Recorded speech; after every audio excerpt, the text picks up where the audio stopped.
1 Corinthians chapter 14. Follow after charity and desire spiritual gifts, but rather that ye may prophesy. For he that speaketh in an unknown tongue speaketh not unto men, but unto God. For no man understandeth him. Howbeit, in the Spirit he speaketh mysteries. But he that prophesieth speaketh unto men to edification, and exhortation, and comfort. He that speaketh in an unknown tongue edifieth himself, but he that prophesieth edifieth the church. I would that ye all spake with tongues, but rather that ye prophesied. For greater is he that prophesieth than he that speaketh with tongues, except he interpret, that the church may receive edifying.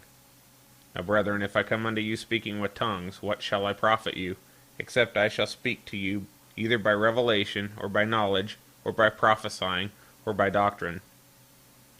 And even things without life-giving sound, whether pipe or harp, except they give a distinction in the sounds, how shall it be known what is piped or harped?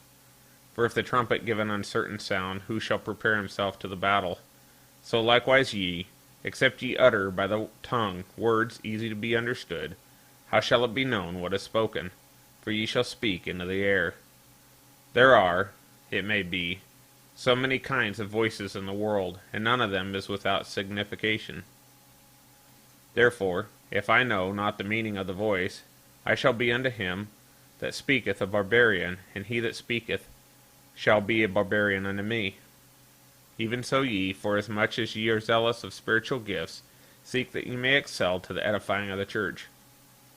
Wherefore, let him that speaketh in an unknown tongue pray that he may interpret. For if I pray in an unknown tongue, my spirit prayeth, but my understanding is unfruitful. What is it then? I will pray with the Spirit, and I will pray with the understanding also. I will sing with the Spirit, and I will sing with the understanding also.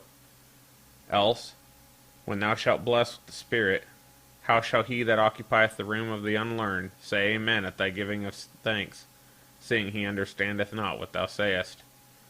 For thou verily givest thanks well, but the utterer is not edified. I thank my God, I speak with tongues more than ye all. Yet in the church I had rather speak 5 words with my understanding, that by my voice I might teach others also, than 10,000 words in an unknown tongue. Brethren, be not children in understanding. Howbeit in malice be ye children, but in understanding be men. In the law it is written, With men of other tongues and other lips will I speak unto this people, and yet, for all that they will not hear me, saith the Lord. Wherefore tongues are for a sign, not to them that believe, but to them that believe not. But prophesying serveth not for them that believe not, but for them which believe. If therefore the whole church be come together into one place, and all speak with tongues, and there come into those that are unlearned or unbelievers, will they not say that ye are mad? But if all prophesy, and there come in one that believeth not, or one unlearned, he is convinced of all, he is judged of all. And thus are the secrets of his heart made manifest. And so falling down on his face he will worship God, and report that God is in you of a truth.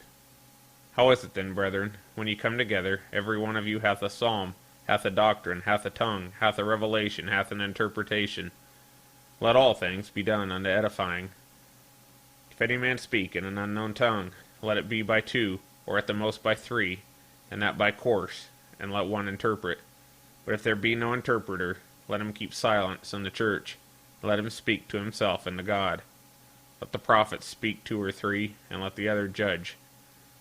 If anything be revealed to another that sitteth by, let the first hold his peace. For ye may all prophesy one by one, that all may learn, and all may be comforted. And the spirit of the prophets are subject to the prophets.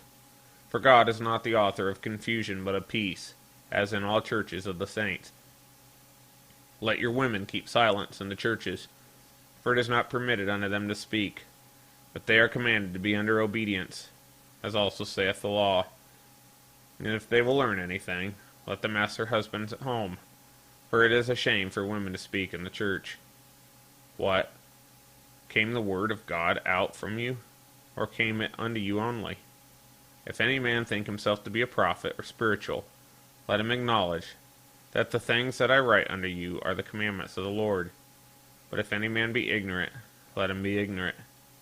Wherefore, brethren, covet to prophesy, forbid not to speak with tongues. Let all things be done decently and in order.